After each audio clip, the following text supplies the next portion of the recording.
But हमारे पास onsen है। Room में बाथरूम्स नहीं थे? नहीं, रूम में नहीं था, हम हॉस्टल में थे ना। अच्छा।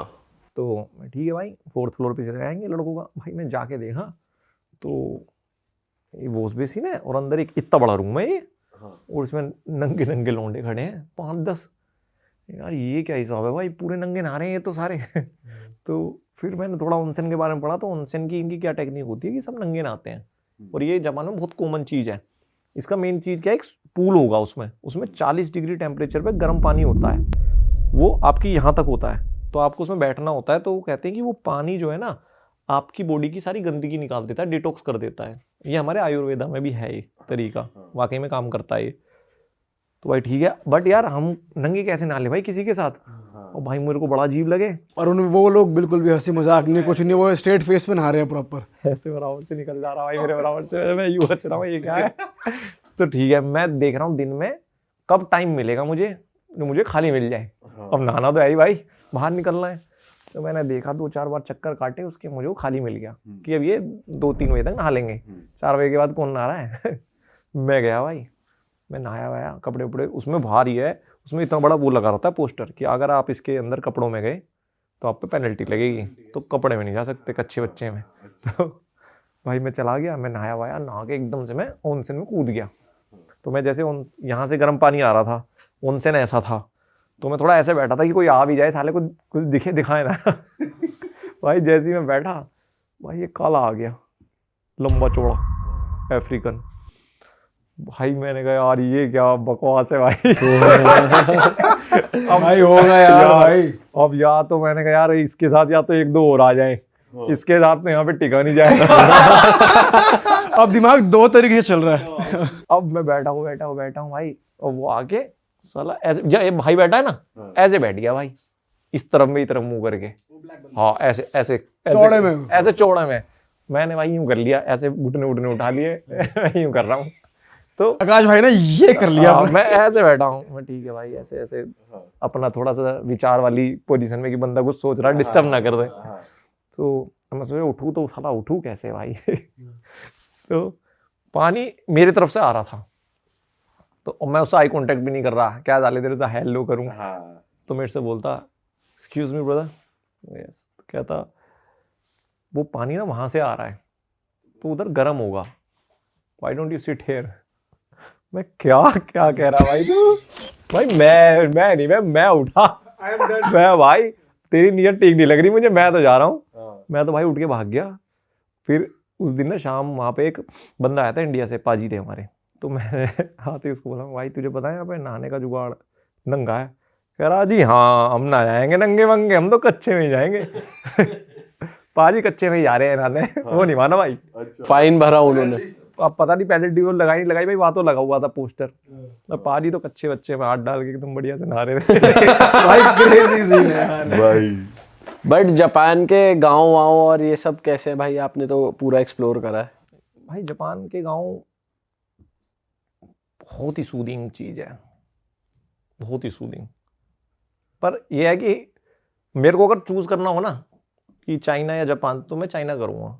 उसका रीज़न है वो मेरी तरह बदतमीज से हैं थोड़े, मतलब वो वहाँ रिलेटेबल लगेंगे यार कि थोड़ा कुछ तो हो रहा है। वो बहुत ही अच्छे हैं यार जापान के, बहुत ही अच्छे हैं। मतलब वो शायद वो शांति थोड़े दिन में बोरियत बन जाए। और वहाँ जैसे आप चाइना में थे तो पीछे टिकटॉक फुल वॉल्यूम चल रहा है, जापान में तो लोग बात करने पे भी ऑफेंड हो जाते हैं। हाँ भाई वो हो जाते हैं, मतलब वहाँ पे तो बहुत ही। उसके म्यूजियम में गया था मैं, हिरोशिमा के, जो नहीं है हिरोशिमा नागासाकी का जो एटम बम फटा था, उसके म्यूजियम में समझने की भाई कैसे कैसे हुआ था उस दिन। ऐसा होता कि पिन भी फेंक दो ना तो आवाज आ जाए। मुझे व्लॉग करना, मैं कैमरा लेके खड़ा हूँ, क्या बोलूँ क्या भाई, बोला ही नहीं गया वहाँ पे, क्या बोलता मैं। या तो कोई बोल रहा हो भाई, कैमरा बस बोलते रहो, बाद में वॉइस ओवर कर देंगे। वो बहुत अलग है यार। भाई जापान की ऐसी ऐसी रीलें भी आ रही है कि एक बंदा वाइट सॉक्स पहन के चल रहा है, थोड़ी देर बाद उतारता है कि देखो अब भी वाइट है। एक और आ रही है कि वहाँ डस्टबिन्स नहीं मिलेंगे आपको, पब्लिक में डस्टबिन्स नहीं है, लोग अपने सब साथ ही कैरी करते हैं। तो ऐसा सच में है? डस्टबिन तो भाई नहीं है, और ये मुझे नहीं लगता कोई अच्छी बात है। हाँ यार ये तो बेकार बात है यार, किसी के पास कुछ ट्रैश भाई। मान लो हमें नहीं फेंकना है तो मैं कितना रख लूंगा। कॉफी का तो कुछ हो, अब 7-Eleven रहेगा तो उसके अंदर तो आप डस्टबिन उसी के अंदर है, कॉफी पी के वहीं फेंक सकते हो। अगर कॉफी लेके निकल गए तो आप होटल तक लेके जाओ अपनी, तो ये गलत था। बट हाँ ये जो है ग्लव्स वाली बात, ये सॉक्स वाली कि इतना साफ है, वो मुझे ऐसा लगता है एक कई बार आधी ना, गली हो सकती है इतनी साफ। कोई भी नहीं होगी यार इतनी तो, मतलब अगर धूल तो एकदम रहती है सफेद यार। जुराब है फिर वो गंदी तो होंगी, अगर तुम रोड पे चल रहे हो यार थोड़ा बहुत रोड वहाँ गाड़ियां तो चली गाड़ी नहीं चल रही है, है। बंदे जूते ही पहन रहे हैं, ऐसे थोड़ी है कोई फैदर पहन के घूम रहे हैं। तो वो तो ओवर हो जाता है, मुझे लगता है कई बार सोशल मीडिया एक फ्लो में चला जाता है। भाई वो वाला एक्सपीरियंस कैसा रहा आपका, ग्रेट वॉल ऑफ चाइना गए थे आप? यार वो अच्छा एक्सपीरियंस था, मतलब कि उन्होंने अच्छी हिस्ट्री रही है उनकी उसके पीछे, ऐसा नहीं है कि कुछ भी बना दिया हो। कि वो मुझे ऐसा लगता है ग्रेट वॉल में घूम के आपको पता चलता है बहुत ऑब्सेस्ड हैं अपनी बाउंड्रीज को लेके। चाइनीज जो है, आप ये सोचो ना, इनके खून में है, जैसे पंगे करते रहते हैं बॉर्डर पे। तो 2-3 हज़ार साल पहले इन्होंने बनानी शुरू करी थी और 2000 साल तक बनाई है। तो सोचो कितनी सारी सल्तनत खत्म हो गई, कितने सारे राजा बदल गए, बट ये दीवार बनाते रहे। और ये इतनी बड़ी दीवार है कि दिल्ली से न्यूयॉर्क चले जाओगे। 22,000, दुनिया की सबसे लंबी दीवार है, 22,000 किलोमीटर के आसपास लंबी दीवार है। और जो भी कैदी होते थे, जो मजदूर थे, जो भी कैदी होते थे, उनको भी वहीं भेज दिया जाता था। जो थोड़ा सा पकड़ा गया उसको वहीं भेज दो, चलो वहीं काम पे लगा दो। और जो मरता था उसको वहीं दफना देते थे, क्योंकि कई जगह ऐसी दीवार ऐसी जगह थी कि नीचे जाना या वहाँ जाना बहुत मुश्किल था। तो उन्होंने ये सोचा कि ये तो बड़ा नोबल काम है, तुम तो इतिहास में हो जाओगे, तो उसमें ही दफना के चलो। तो कहते हैं आंकड़ा है कि 5 लाख से 10 लाख लोग उसी के अंदर दफन है। बाप रे। किसी को हुआ है वहाँ घोस्टली एक्सपीरियंस? ये तो भाई उनसे पूछना भी बड़ा मुश्किल है और समझना भी बड़ा मुश्किल है। और उनको समझाना मुश्किल है, बोल क्या रहे हैं। समझना भी बड़ा मुश्किल है। हाँ, बट आपने नाइट लाइफ पार्टीज वो सब देखा, क्लब्स देखे वहाँ के? भाई पीते बहुत हैं, बहुत पीते हैं।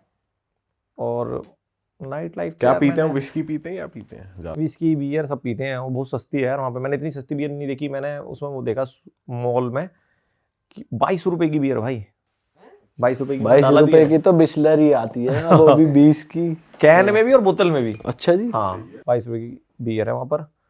वहाँ पे दिक्कत क्या है ना कि इन लोगों ने मैन्युफैक्चरिंग भाई बढ़ा दी। ये ना मैन्युफैक्चरिंग पे इतना फोकस हो गए कि मैं एक रूल के बारे में बताता हूँ कि इनका जो ये ग्रोथ है उसका पीछे मेन रीज़न क्या है। इन्होंने क्या हैक निकाला, 1992 में इन्होंने एक रूल निकाला था कि अभी हमारे यहाँ क्या होता है, जैसे कोई फैक्ट्री लगाता है तो उसका जो टैक्स है एक हिस्सा सेंट्रल गवर्नमेंट पे जाता है और कुछ हिस्सा जाता है स्टेट गवर्नमेंट पे। वो भी अब जीएसटी के बाद जाने लगा शायद, है ना। इन्होंने क्या रूल निकाला, जो इंडस्ट्रियल टैक्स होगा वो उस पर प्योर इसका हक होगा, स्टेट का। समझ रहे हो? तो अब स्टेटों के बीच में एक होड़ मच गई कि यार मतलब मैं ज़्यादा फैक्ट्री लाऊंगा तो मेरे पे ज़्यादा पैसा होगा और मतलब हम ज़्यादा अमीर होंगे, सेंट्रल से हमारा कोई मतलब नहीं। तो इसलिए वहाँ पर सारे स्टेट जो है ना भाई कंपटीशन में लग गए कि हम फैक्ट्री लेके आएंगे। तो मान लो आप जैसे पॉडकास्ट कर रहे हो तो आपके पास ही कंपनी आ जाएगी, सरकार आ जाएगी, भाई इस पॉडकास्ट को इंटरनेशनल लेके जाओ ना, स्टूडियो बनाओ ना, बिल्डिंग बनाओ, 1000 आदमी एक्वायर करो, उसको 1000 करोड़ की कंपनी बनाओ। तो एक दौर चाइना में ऐसा है कि उन्होंने पैसा दे दे के कंपनीज ग्रो कराई, क्योंकि इनको ये था कि बंदा जितना बड़ा होगा उतना ज़्यादा हम पे टैक्स आएगा। इसलिए आप क्या देखते हो कि दूसरे देशों के मुकाबले उनके शहरों के जो इंफ्रा है वो सब एक दूसरे को कॉम्पीट करते हैं, क्योंकि वहाँ वाकई में उनके बीच में कॉम्पिटिशन था। इसलिए बीजिंग का जो इंफ्रा उन सबसे कमजोर है, क्योंकि शेंजन का और तगड़ा, क्योंकि शेंजन की इकोनॉमी सबसे बड़ी, शेंजन में सबसे ज़्यादा टैक है, चेंगदू का वहाँ की अलग इकोनॉमी।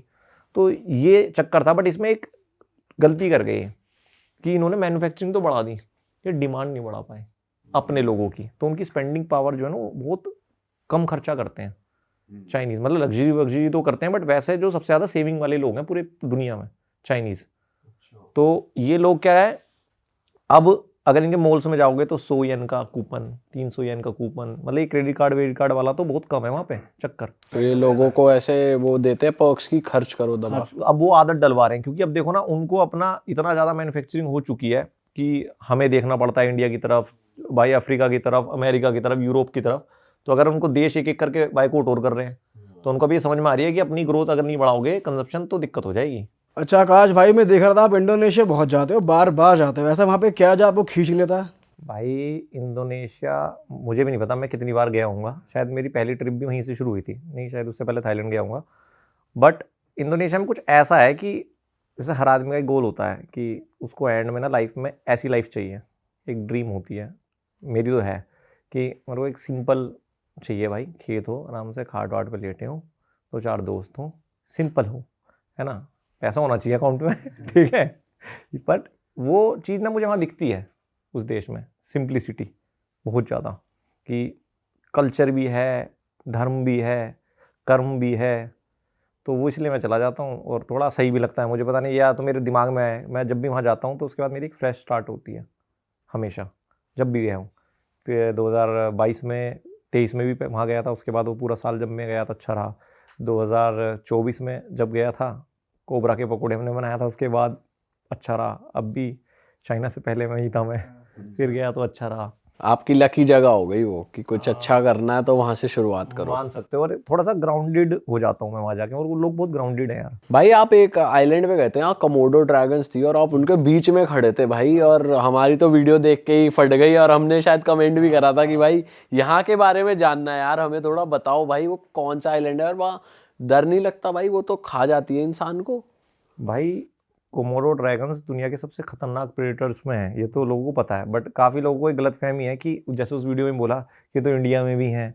वो लिजार्ड की कैटेगरी है, उसकी काफ़ी सारी स्पीशीज़ हैं, उसमें से सबसे ऊपर सबसे बड़ा सबसे खतरनाक कोमोडो ड्रैगन है। तो वो चिपकली कोमोडो ड्रैगन नहीं होती। तो उसका क्या है कि मेरा इंटरेस्ट था उसमें, मैंने बहुत साल पहले एक डॉक्यूमेंट्री देखी थी BBC वगैरह की, यार ऐसे रहते हैं और लास्ट ड्रैगन्स हैं। तो अगर कहते हैं कि ड्रैगन्स दुनिया में अगर कहीं हैं तो वो कोमोडो ड्रैगन्स हैं, जिसको आप थोड़ा बहुत फील ले सकते हो, क्योंकि हैं भी इतने ही पुराने, बहुत पुराने। अब शायद मुझे एग्जैक्ट डेट याद नहीं है, वीडियो मैंने बताया हज़ारों साल पुराने हैं वो धरती पे। तो अब उसको जाने के लिए ना क्या है कि देखो, आप जब as a content creator video बना रहे होते हो ना, तो आप चीज़ नापते हो कि ये कितना व्यूअरशिप आएगी या जो आएगी। बट मेरा इंटरेस्ट था तो मुझे पता था कि यार उतना आना नहीं है, बट आपका लगने वाला ज़्यादा है मनी वाइज ठीक है। बट मुझे देखना था और मैं काफ़ी टाइम से प्लान कर रहा था। तो मैं गया इंडोनेशिया, तो पहले मैं जकार्ता गया था, जकार्ता से फिर मैं बाली गया, बाली से हमने एक फ़्लाइट ली लबुआन बाजू के लिए।